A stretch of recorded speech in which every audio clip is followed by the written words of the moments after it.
নমস্কাৰ বন্ধুসকল, মই হিৰেণ। আজি আপোনালোকক এই ভিডিঅ'টোৰ জৰিয়তে আগবঢ়াইছোঁ যে আপোনালোকৰ এই 2025 বৰ্ষৰ এই মাহটোত ধনু ৰাশিৰ ব্যক্তিসকলে কেনেধৰণৰ ফলাফল লাভ কৰিব তাৰে সম্পূৰ্ণ তথ্য আপোনালোকক এই ভিডিঅ'টোৰ জৰিয়তে আগবঢ়াইছোঁ, যাতে আপোনালোকৰ সঠিক তথ্য লাভ কৰিব পাৰে। প্ৰথমে মোৰ এই চেনেলটো আপোনালোকে ছাবস্ক্ৰাইব কৰি থ'ব, যাতে মোৰ পিছৰ ভিডিঅ'বিলাক আপোনালোকে সহজে লাভ কৰিব পাৰে। লগতে মোৰ ভিডিঅ' যদি ভাল লাগে তেন্তে লাইক আৰু শ্বেয়াৰ কৰিব, কমেণ্ট কৰি আপোনালোকৰ মনোভাৱ প্ৰকাশ কৰিব। এতিয়া আহোঁ মূল বিষয়লৈ। আজি আমি জানিম এই 2025 বৰ্ষৰ এই মাহটোত সম্পূৰ্ণ ৰাশিফলৰ বৰ্ণন। আমাৰ সকলোৰে মনত এটা কৌতূহল আছে যে আগন্তুক মাহটো আমাৰ বাবে কেনেকুৱা হ'ব। বহু ধৰণৰ প্ৰশ্ন আমাৰ মনত উদয় হয়, যেনে ব্যৱসায় বা চাকৰিৰ ক্ষেত্ৰত অগ্ৰগতি হ'বনে নহয়, বা কিবা নতুন প্ৰত্যাহ্বানৰ সন্মুখীন হ'বলগীয়া হ'ব নেকি, এনেধৰণৰ বহুতো প্ৰশ্ন। সেয়েহে আপোনালোকক এই ভিডিঅ'টোৰ জৰিয়তে ৰাশি আৰু ৰাশিফলৰ ওপৰত ভিত্তি কৰি ৰাশিফলৰ ওপৰত বিভিন্ন গ্ৰহ আৰু নক্ষত্ৰমণ্ডলৰ প্ৰভাৱ আৰু গতিবিধিৰ বিষয়ে অধ্যয়ন কৰিছোঁ। এই কথা মনত ৰাখি আমি আপোনালোকক এই 2025 বৰ্ষৰ এই মাহটোত ৰাশিফলৰ মতে সঠিক মূল্যায়ন কৰিছোঁ, যাতে আপোনালোকে সেই অনুসৰি প্ৰস্তুতি চলাব পাৰে।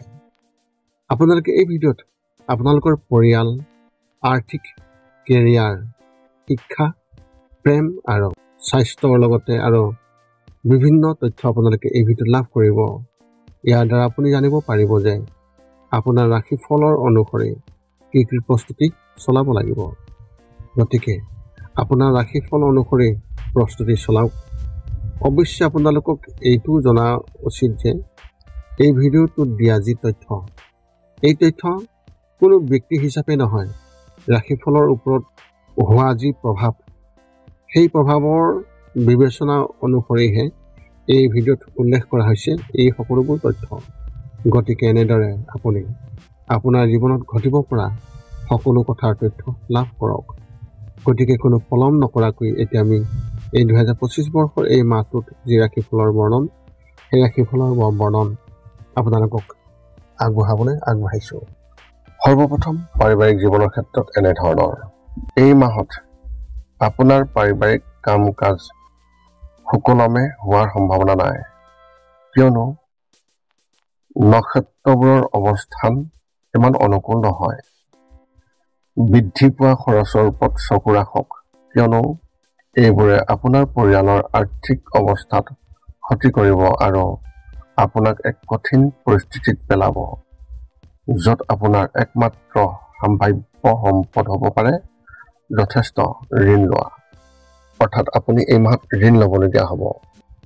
আপোনাৰ খৰচৰ পৰিকল্পনা আগতীয়াকৈ ভালদৰে পৰিকল্পনা কৰক, কিয়নো ইয়াৰ দ্বাৰা বহুতো আৰ্থিক সমস্যাৰ পৰা সকাহ পাব। পাৰিবাৰিক পৰিৱেশটো বৰ সুখদায়ক নহয়। সদস্যসকলৰ মাজত সম্প্ৰীতি কতো দেখা নাযায়। সততে হোৱা এনে পৰিস্থিতিত শিশুৱেই আটাইতকৈ বেছি ক্ষতিগ্ৰস্ত হ'ব। তেওঁলোকৰ প্ৰতি বিশেষ গুৰুত্ব দিয়ক। শিক্ষা আৰু কেৰিয়াৰ ক্ষেত্ৰত এনেধৰণৰ। এই মাহত আপোনালোকৰ শৈক্ষিক প্ৰচেষ্টা মসৃণ হ'ব।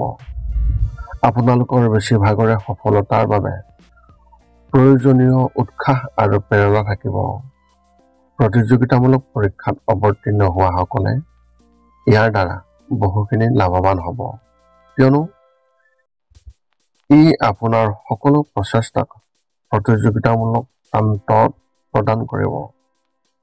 কাৰিকৰী ছাত্ৰ ছাত্ৰীসকলে নিজৰ পাঠ্যক্ৰমত অতি ভাল প্ৰদৰ্শন কৰিব।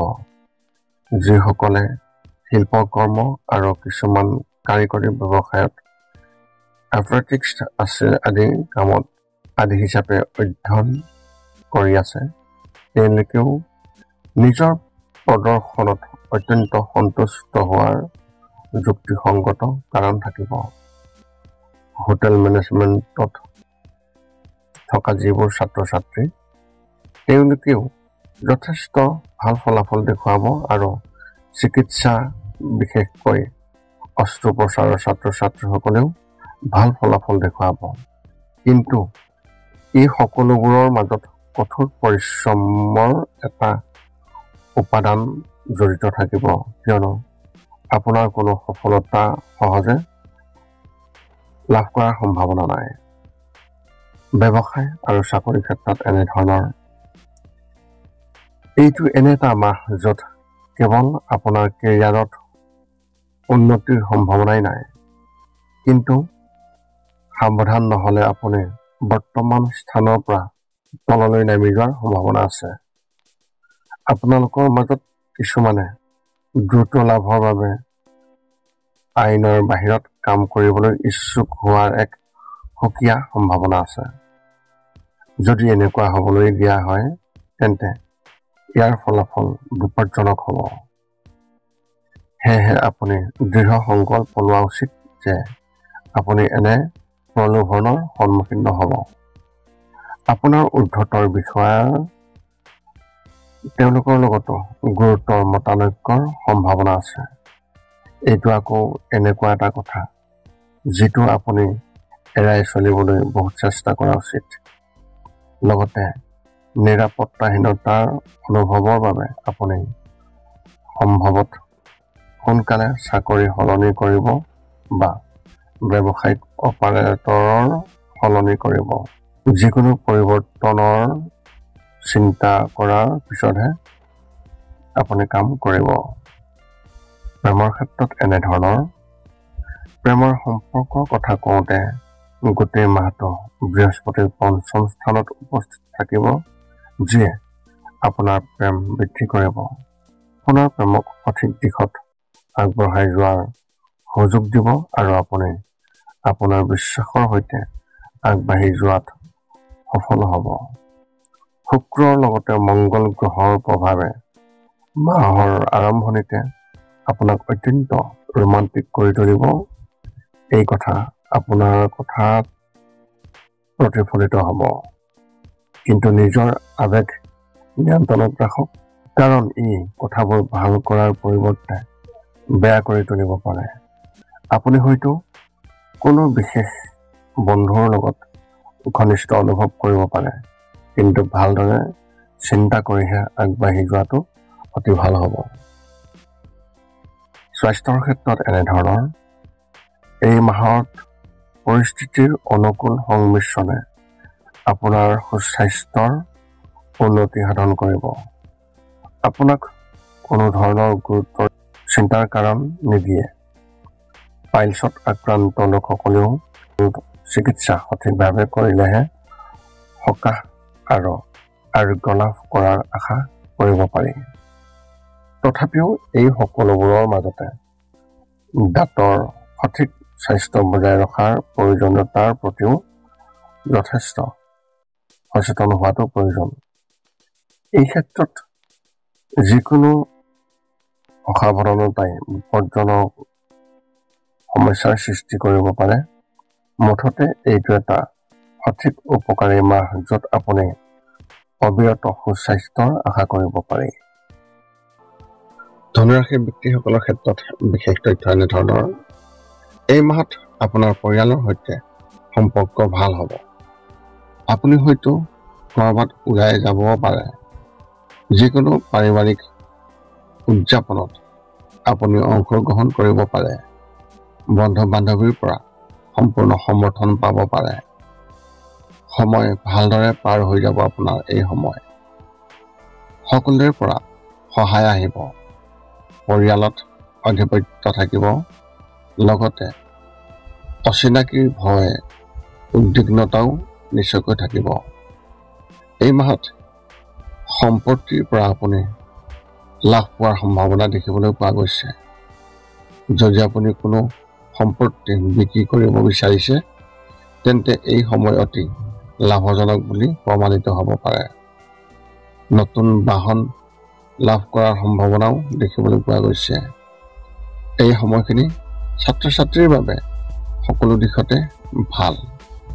সফলতা আহিব। ধৰ্ম কাম কাজৰ প্ৰতি আগ্ৰহ থাকিব আৰু আৰ্থিক লাভ হ'ব। ধনুৰাশি ব্যক্তিসকলৰ বাবে বিশেষ তথ্য এনেধৰণৰ এই মাহত আপোনাৰ পৰিয়ালৰ সৈতে দীঘলীয়া ভ্ৰমণলৈ যোৱাৰ পৰিকল্পনা কৰিব পাৰে। পৰিয়ালৰ সদস্যসকলে আপোনাৰ বাবে অতি সহায়ক বুলি প্ৰমাণিত হ'ব। ভাই ভনীৰ পৰা সমৰ্থন পাব আৰু আপোনাৰ সম্পৰ্কত মধুৰতা থাকিব। কোনো জ্যেষ্ঠ বা গুৰুৰ আশীৰ্বাদো লাভ কৰিব। ইলেক্ট্ৰনিক্স সঁজুলিবোৰ আপুনি সাৱধানে ব্যৱহাৰ কৰক। আয় আপোনাৰ ভাল হৈ থাকিব, পৰিকল্পনা সফল হ'ব আৰু অসুস্থতাটো লাভ হ'ব। ৰাজনৈতিক লোকসকলে তেওঁলোকে পদ লাভ কৰিব আৰু ইয়াৰ সুযোগ দেখিবলৈ পোৱা গৈছে। সহযোগিতাৰ আশা অসাৰ হৈ পৰিব। এই সময়ছোৱাত আবদ্ধ কামবোৰ সম্পূৰ্ণ হ'ব আৰু লক্ষ্যত উপনীত হোৱাটো সম্ভৱ হৈ আছে। সময়মতে কাম সম্পন্ন কৰক। সম্পত্তিৰ সম্পৰ্কীয় বিষয়তো যিকোনো ডাঙৰ পৰিকল্পনা আপোনাৰ মনলৈ আহিব পাৰে। এতিয়া আপুনি সকলো তথ্য লাভ কৰাৰ পিছত এই 5টা কাম কৰিবলৈ আপুনি যিমান পাৰে চেষ্টা কৰক। সৰ্বপ্ৰথমটো হৈছে আপুনি আপোনাৰ শৰীৰটো সুস্থ কৰি ৰাখিবলৈ দৈনিক যোগাসন কৰক, য'ত মূলতঃ 10 মিনিটৰ বাবে ওমকাৰ মন্ত্ৰ, 10 মিনিটৰ বাবে কপালভাতি আৰু 10 মিনিটৰ বাবে অনুলোম বিলোম। ইয়াৰ লগে লগে আপোনাৰ শাৰীৰিক আৰু মানসিক স্বাস্থ্য একেবাৰে নিখুঁত হৈ থাকিব। 2 নম্বৰটো হৈছে ৰাতি শোৱাৰ আগতে নিস্তব্ধ আৰু নিৰ্জন ঠাইত 10 পৰা 20 মিনিট ধ্যান কৰিব লাগে।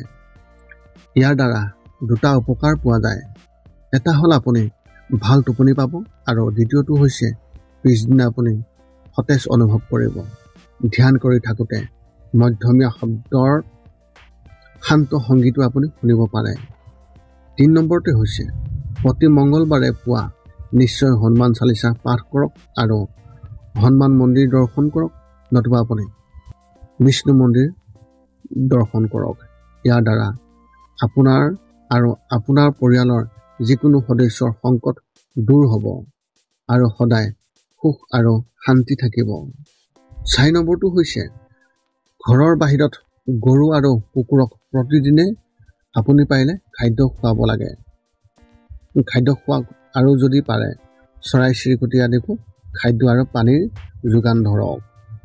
এই পৃথিৱীখন যিমান আমাৰ সিমানেই সিহঁতৰো।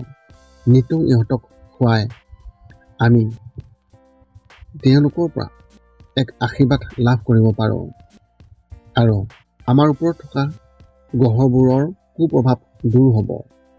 সদশেষত 5 নম্বৰটো হৈছে আপুনি পাৰিলে মাজে মাজে চৌপাশৰ দুখীয়া ব্যক্তিসকলক আপুনি পাৰিলে সহায় কৰক আৰু ভোকাতুৰ ব্যক্তিসকলক আপুনি পাৰিলে খুৱাবলৈ চেষ্টা কৰক। যদি আপোনাৰ মনত এতিয়া জ্যোতিষ সম্বন্ধীয় কিবা প্ৰশ্ন আছে তেন্তে আপুনি আমাক এই ভিডিঅ'ৰ তলত কমেণ্ট কৰি আপোনাৰ প্ৰশ্ন অৱগত কৰক আৰু আমি আপোনালোকৰ প্ৰশ্নৰ উত্তৰ দিবলৈ আমি সকলো সময়তে সাজু আছোঁ। এয়া আছিল এই 2025 বৰ্ষৰ আগষ্ট মাহত লাভ কৰিবলগীয়া ধনুৰাশি ব্যক্তিসকলৰ সম্পূৰ্ণ ফলাফলৰ বৰ্ণন। যদি মোৰ ভিডিঅ'টো ভাল লাগিল তেন্তে লাইক শ্বেয়াৰ কমেণ্ট কৰিব, চেনেলটো ছাবস্ক্ৰাইব কৰি থ'ব যাতে পুনৰ অন্য এটা ভিডিঅ'ৰ জৰিয়তে আপোনালোকৰ লগত সম্পৰ্ক ৰাখিব পাৰোঁ। পুনৰ লগ পাম অন্য এটা ভিডিঅ'ত। আজিলৈ ধন্যবাদ।